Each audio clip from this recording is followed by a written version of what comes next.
View from the Bay starts now. Hi, welcome to the View from the Bay. We are live and in HD right now. Today is Thursday, October 18th. I'm Janelle Wang. My sidekick, co-host Spencer Christian is off this week, but he'll be back on Monday. We've got a great show. We also want to remind you, you can also watch us online anytime. That's because we're streamed on the World Wide Web thanks to our friends at Comcast. Well, if you watch Desperate Housewives, you know Lynette Scavo. She's battling cancer right now. We're going to tell you and show you and explain Hodgkin's lymphoma. That's next. Hey, I'm coming! Hey, don't just lie there like a lump. Come on, help me look. Come on. It's one of those moments when it occurs to me, wouldn't it be easier if we just told everyone that you have cancer? Oh, I mean, I get not wanting to scare the kids, but to keep all of our friends in the dark is... look, I can deal with the chemo. I can deal with people telling me my hair has never looked better. But what I cannot deal with is the pity, so we are doing it my way. Well, this season on Desperate Housewives, Lynette Scavo is battling Hodgkin's lymphoma. It's a disease we don't usually hear about or understand. Well, here to help us understand it is an associate professor in the oncology department at the Stanford School of Medicine, Dr. Dean Felsher, and a local cancer coach and four-time Hodgkin's lymphoma survivor, Shariann Tom. Thank you both so much for being here. And I see that you've got some wigs. You've actually been through what we just saw on TV. Right. You lost all your hair 4 times? Yeah. Oh, my goodness. So you bought several wigs? Well, this is one of the ways that I got through cancer. In addition to, my community of family and friends and the help of the Leukemia and Lymphoma Society. Yeah. This helped make me get through every day. They're all so different. Can you show us what they are? This is what my hair used to look like before I lost all my hair. And we called this Tina Turner. And then this one, I always wanted long hair, so I figured, why not? We're trying to have fun with the whole situation and making the best of it. So I got to have long hair. And then, look at you as a blonde. To be really outrageous, I got a blonde wig. Look at that. It was just, on days where I just had it and I needed something to help me laugh and feel good about something. Right. I'd put this one on and people would stare at me and I would be like, okay. Well, we're so glad you're here with us to tell us about this disease. And Dr. Felsher, I mean, what is Hodgkin's lymphoma? And there's a difference between that and regular lymphoma, right? Yeah, I think it's really important to know that there are really many kinds of lymphoma. And there are 2 major types of lymphoma. There's Hodgkin's lymphoma, which is what Shariann has been treated for. And then there are non-Hodgkin's lymphomas. And then even within that, there are many types of lymphoma. And it's important because what happens to you when you have lymphoma is different depending on what type you have and also how we treat somebody who has these different kinds of lymphoma. So it's a form of cancer. They're all different forms of cancer.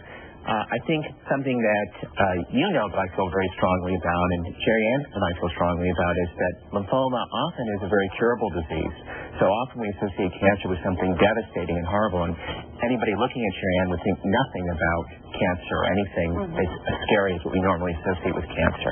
But you went through chemo and everything, right? I went through chemo, radiation, I had a stem cell transplant, and then I complemented it with a lot of complementary medicines like acupuncture and herbs. Okay, so this is treatable. What, if you catch it early? How do you get it? So a very important thing is most people think when they get something like lymphoma, they've done something bad, or it's something they've eaten, or there's something they've inherited. In the case of almost all types of lymphoma, it usually just happens randomly. It's an accident of cells in your body. They acquire disruption of things that normally are working fine, and it leads to you getting cancer. So how do you know? What are the symptoms? Well, the symptoms are very general. And the most common symptom of lymphoma would be you'd have an enlarged lymph node that doesn't go away. And sometimes you'd have other more general symptoms. You might have fevers. You might have night sweats you can't explain.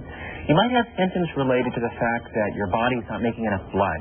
You might be more fatigued or less able to exercise. But none of these symptoms are specific to cancer. So if you have these symptoms, unless you go to a doctor and they have a strong suspicion that you have cancer, you shouldn't jump to the conclusion that you have cancer. Okay, so it's not genetic, it's not your environment. You say it's kind of random. How soon do you have to catch it, to to be cured, basically. Well, I think one of the great victories in medicine over the last 20 years has been that in the case of Hodgkin's disease, most people will get better, even when they have very advanced disease. In the case of other forms of lymphoma, in general, the sooner you catch it, the better it is for treatment.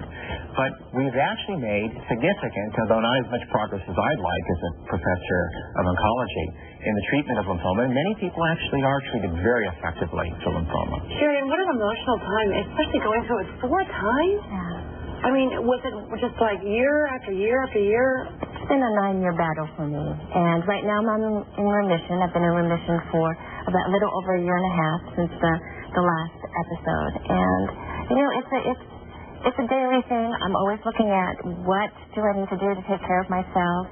I do a lot of guided visualization, which I actually wrote some so that it could help me and other cancer patients. Guided visualization? Yes. What do you mean by that? They're like little guided journeys, internal journeys to help you calm and meditate. Well, we know you reached out to the Leukemia Lymphoma Society for support when you were going through this time. They actually have a very special event that you've been part of called Light the Night. Right. Tell us about that. Actually, one walk is tonight, and it is a family and community fundraiser where they're honoring cancer patients and cancer survivors, and they all walk for these cancer patients. You get a white balloon if you're a cancer survivor, and you carry red balloons if you're the family or friends. Yeah, I've been in this walk and participated. It's very emotional, and it's really touching. And they're dedicating the Light the Night walks this year to Bill Walsh. Right. Yeah, former San Francisco 49er coach who passed away this year. So we actually have more information about the walk. Thank you both so much. The Light the Night walk actually happens tonight. It starts at Justin Herman Plaza. Registration begins at 5, and there's also another walk in San Jose on Saturday. Shariann, thank you so much, and Dr. Felsher, thank you so much for that information and your inspiring story. Thank you. Thank you.